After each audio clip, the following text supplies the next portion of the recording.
নমস্কার বন্ধুরা, মায়াপুরের এই আধ্যাত্মিক যাত্রায় আপনাদের সকলকে স্বাগত। আজ মায়াপুর ভ্রমণের শেষ দিনে আমরা ঘুরে দেখব শ্রী শ্রীসন্ত গোস্বামী গৌড়ীয় মঠ, রাধা মদনমোহন জিউ মন্দির, শ্রী চৈতন্য মঠ এবং ইতিহাসের সাক্ষী বল্লাল সেনের ঢিপি, আর সবশেষে ইস্কনের গদা ভবনে মহাপ্রসাদ গ্রহণ করে আমরা কলকাতার উদ্দেশ্যে রওনা দেব। মায়াপুর ভ্রমণের আগের দুটি পর্ব যারা দেখেননি তাদের জন্য লিংক ডেসক্রিপশন বক্সে দেওয়া রইল। চলুন তবে শুরু করা যাক।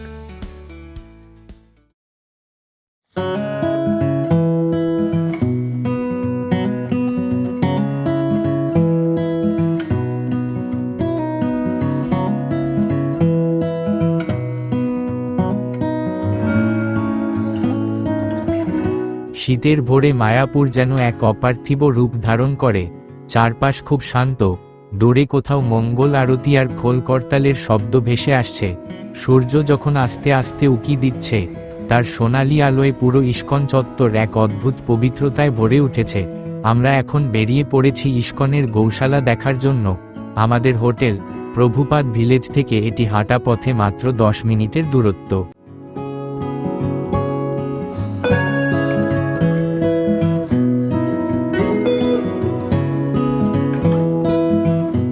গৌশালা যাওয়ার রাস্তাটি ভীষণ সুন্দর। রাস্তার দুই ধারে বড় বড় গাছ, আর তার মাঝখান দিয়ে গ্রাম্য পথ। ভোরের ঠান্ডা হাওয়া আর গ্রামের এই স্নিগ্ধ পরিবেশ আপনার মন ভালো করে দেবেই।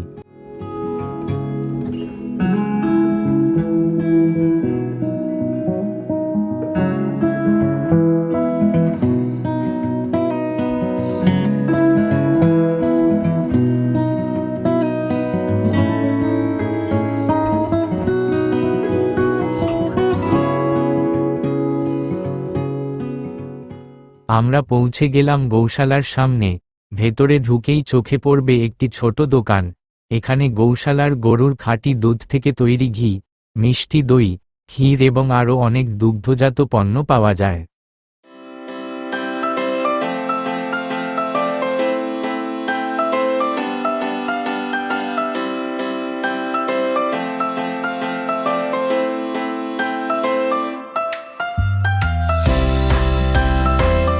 ভিতরে ঢুকতেই দেখি এক বিশাল এলাকা। শয়ে শয়ে গরু এখানে পরম যত্নে থাকে। অনেকগুলো বড় বড় শেড করা আছে। ভোরের আলোয় গরুদের সেবা করা হচ্ছে। কেউ ঘাস খাচ্ছে, কেউ বা রোদে দাঁড়িয়ে আছে। চারদিকের পরিবেশটা খুব ভক্তিপূর্ণ।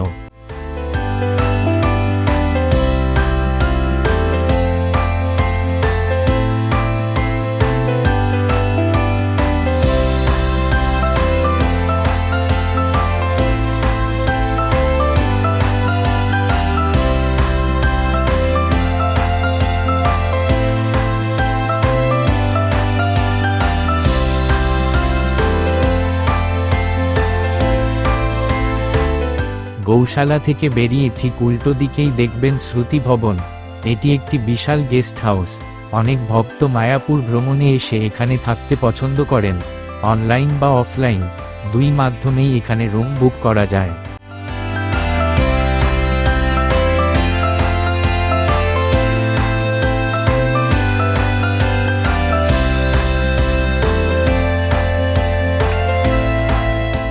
গৌশালা ঘুরে আমরা হোটেলে ফিরে একটু ফ্রেশ হয়ে নিলাম।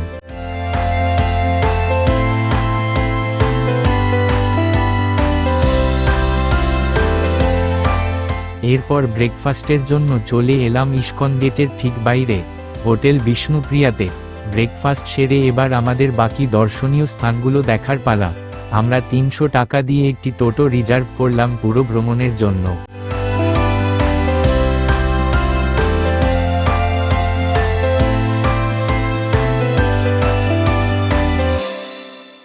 আমাদের প্রথম গন্তব্য শিবডোবা ও গৌরনগর শ্রী শ্রীসন্ত গোস্বামী গৌড়ীয় মঠ। এই স্থানটি আধ্যাত্মিক দিক থেকে অত্যন্ত গুরুত্বপূর্ণ। শিবডোবা মানে শিবের জলাশয়। কথিত আছে মহাপ্রভুর সময়ে এখানে শিবের এক প্রাচীন মন্দির ছিল। কালের নিয়মে গঙ্গার ভাঙ্গনে মন্দিরটি হারিয়ে গেলেও স্থানটির পবিত্রতা আজও অটুট। শ্রী ভক্তি প্রমোদপুরী গোস্বামী মহারাজের আশীর্বাদে তৈরি এই মঠে প্রতিদিন রাধা কৃষ্ণ ও মহাপ্রভুর সেবা হয়।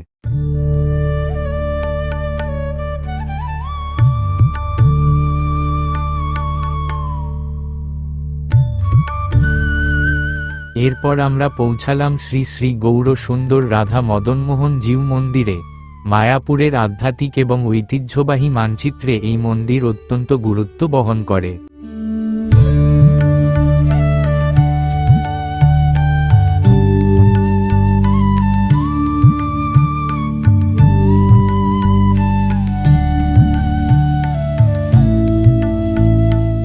এরপর এলাম এক ঐতিহাসিক স্থানে, শ্রী চৈতন্য মহাপ্রভুর জন্মস্থান আশ্রমে। মহাপ্রভুর আসল জন্মস্থান কোথায় তা নিয়ে ইস্কন ও নবদ্বীপের পণ্ডিতদের মধ্যে এক চিরন্তন বিতর্ক আছে। ইস্কন এবং গৌড়ীয় মঠের অনুসারীরা মায়াপুরকেই মহাপ্রভুর আসল জন্মস্থান হিসেবে মান্য করেন। অন্যদিকে নবদ্বীপের স্থানীয় গোস্বামী সমাজ ও অনেক ঐতিহাসিক নবদ্বীপের দাবিকেই সমর্থন করেন, তবে ভক্তের কাছে শ্রদ্ধাটাই আসল।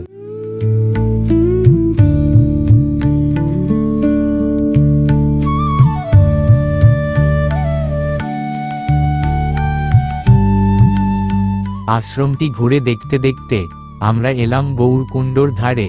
এই কুণ্ডের চারপাশ খুব নিরিবিলি, চারধারে সবুজ গাছপালা আর শান্ত জলরাশি এক গভীর প্রশান্তি এনে দেয়।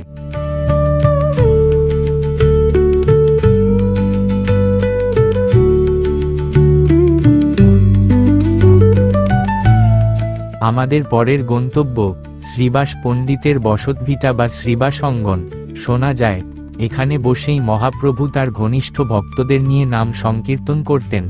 এক সময় তৎকালীন নবদ্বীপের শাসক চাঁদ কাজী সংকীর্তনে বাধা দেওয়ার জন্য এই স্থানে এসে মহাপ্রভুর মৃদঙ্গ বা খোল ভেঙে দিয়েছিলেন। এই ঐতিহাসিক ঘটনার পর থেকে স্থানটি খোল ভাঙার ডাঙা নামেও পরিচিতি পায়।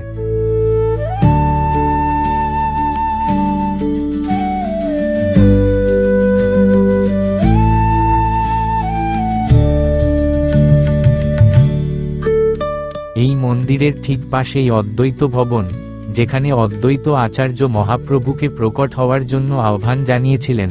অনেক ভক্ত এসেছেন, আমরাও হাঁটতে হাঁটতে গিয়ে দর্শন করে এলাম।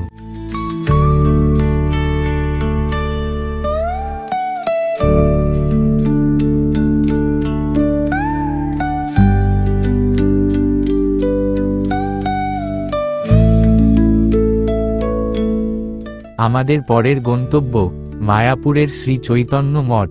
এই মঠ হল বিশ্বজুড়ে ছড়িয়ে থাকা গৌড়ীয় মঠের মূল শাখা বা সদর দপ্তর। 1918 সালে শ্রী ভক্তিসিদ্ধান্ত সরস্বতী ঠাকুর মহারাজের দ্বারা প্রতিষ্ঠিত এই স্থানটি ব্রজপত্তন নামেও পরিচিত।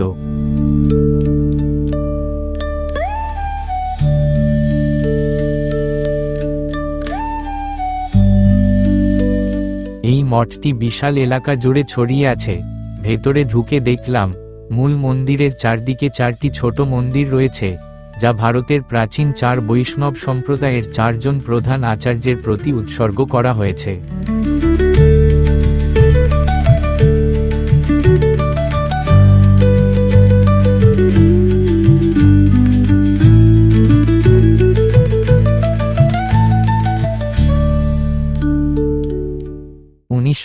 সালে নির্মিত এই মঠের মূল মন্দিরটির অন্যতম বৈশিষ্ট্য হল এর 29টি চূড়া বা গম্বুজ, যা বৈষ্ণব দর্শনের বিভিন্ন স্তরকে নির্দেশ করে। আমরাও মন্দিরের ভেতরে প্রবেশ করলাম।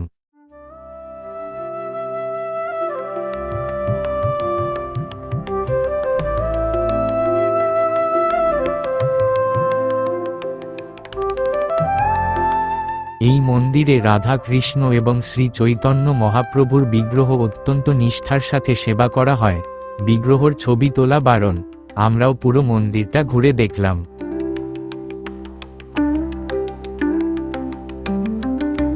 মন্দির দর্শন করে আমরা চলে এলাম শ্রী শ্যামকুণ্ডের কাছে। ভক্তরা বিশ্বাস করেন শ্রী ভক্তিসিদ্ধান্ত সরস্বতী ঠাকুরের আধ্যাত্মিক প্রভাবে বৃন্দাবনের পবিত্র শ্যামকুণ্ড মায়াপুরের এই মঠ প্রাঙ্গণে প্রকট হয়েছে। কুণ্ডটির পরিবেশ খুব শান্ত, জলে বড় বড় মাছ রয়েছে, যা দেখতে খুবই ভালো লাগে।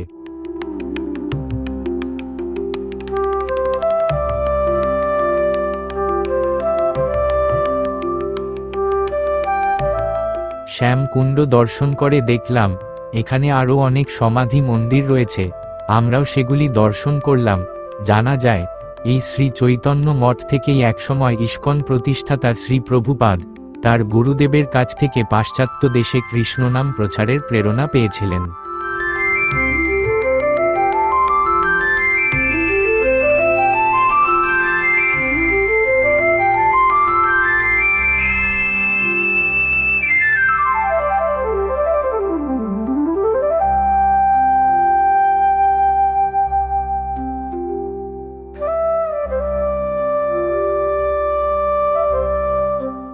এবার আমরা পৌঁছে গেলাম রাধা কুণ্ডের কাছে। অনেক ভক্ত এসেছেন এই পবিত্র কুণ্ডের জল মাথায় দিতে। এই কুণ্ডের জল যেন মনকে শুদ্ধ করে তোলে। এখানকার পরিবেশ এক অদ্ভুত শান্তি এনে দেয়। এই শ্রী চৈতন্য মঠ ভালো করে ঘুরে দেখতে অনেকটা সময় লাগে। আমরাও পুরো চত্বরটা ঘুরে রওনা দিলাম আমাদের পরের গন্তব্যের দিকে।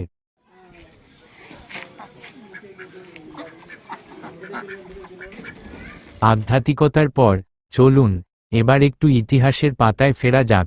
আমাদের পরের গন্তব্য বল্লাল সেনের ঢিপি।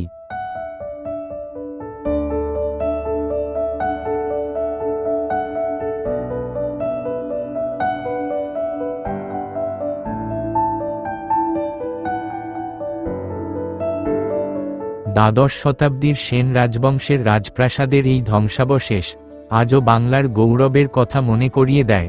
400 ফুট দীর্ঘ এই কাঠামোটি দেখে বোঝা যায় তখনকার স্থাপত্য কতটা উন্নত ছিল।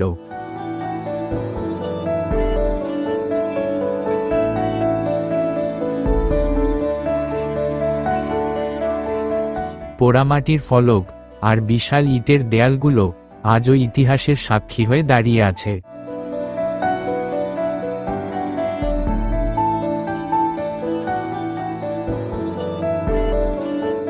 এই ঢিপি সেন রাজবংশের স্থাপত্যশৈলী এবং তাদের প্রশাসনিক কেন্দ্র সম্পর্কে একটা ধারণা দেয়। স্থাপত্যটির গঠন দেখে ধারণা করা হয় যে এটি একটি ত্রিতল বিশিষ্ট বিশাল অট্টালিকা ছিল। ঐতিহাসিকদের মতে এটি নবদ্বীপের সেই সময়কার রাজধানীর একটি অংশ। মায়াপুরের আধ্যাত্মিক পরিবেশের পাশাপাশি এই ঐতিহাসিক স্থানটি বাংলার প্রাচীন ইতিহাসের কথা মনে করিয়ে দেয়। আমরাও জায়গাটা ঘুরে দেখলাম।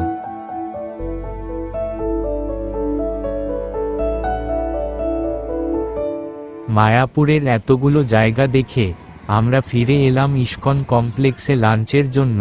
আজ আমরা লাঞ্চে মহাপ্রসাদ গ্রহণ করব, তাই হাঁটতে হাঁটতে চলে এলাম গদা ভবনের সামনে।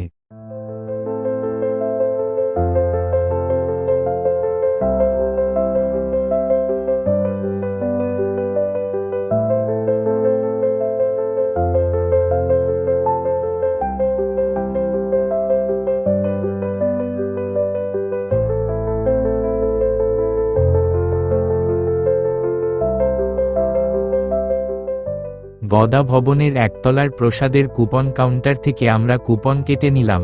এখানে 50 টাকা এবং 80 টাকা এই দুই ধরনের কুপন পাওয়া যায়। মহাপ্রসাদ বিতরণ দুপুর 1টা থেকে শুরু হয় এবং চলে দুপুর 2টো পর্যন্ত।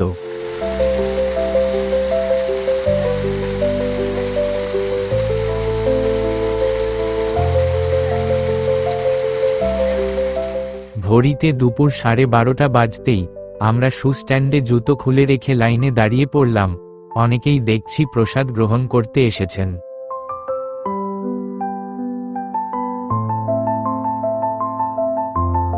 প্রসাদ বিতরণের হলঘরে ঢুকে দেখি এখানে মাটিতে এবং টেবিল চেয়ারে দুভাবেই বসে খাবার ব্যবস্থা আছে। আমরাও টেবিল চেয়ারে বসে পড়লাম। প্রসাদে ছিল ভাত ও রুটি, ডাল, বেগুনি, আলু ফুলকপির ডালনা, ছানার ডালনা এবং মিষ্টির মধ্যে ছিল পায়েস। এত সুস্বাদু মহাপ্রসাদ খেয়ে সত্যিই মন ভরে গেল।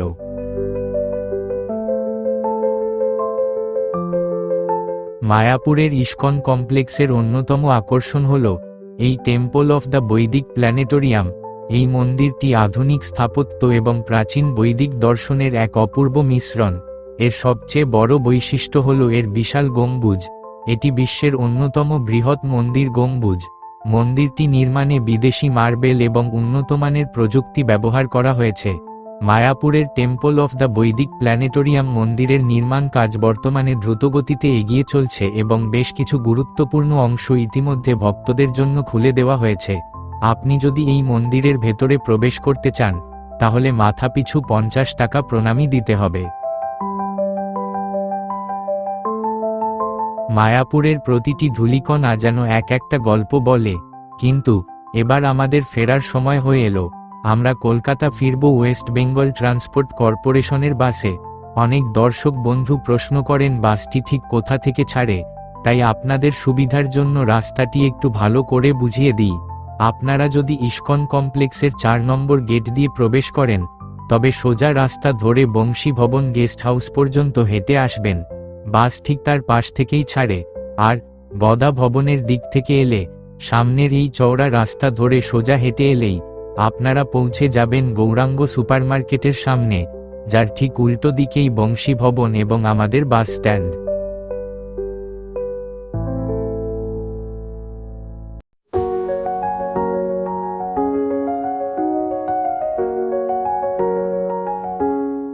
ঘড়িতে এখন ঠিক দুপুর 3টে। আমাদের বাস নির্দিষ্ট সময়েই রওনা দিল কলকাতার দিকে। আশা করি আমাদের এই মায়াপুর ভ্রমণের শেষ পর্বটি আপনাদের ভালো লেগেছে। যদি এই ভিডিওটি আপনাদের ভ্রমণে কোনোভাবে সাহায্য করে তবেই আমাদের পরিশ্রম সার্থক। ভিডিওটি ভালো লাগলে লাইক করবেন, আর আপনাদের মায়াপুর ভ্রমণের কোনো অভিজ্ঞতা থাকলে কমেন্টে অবশ্যই জানাবেন।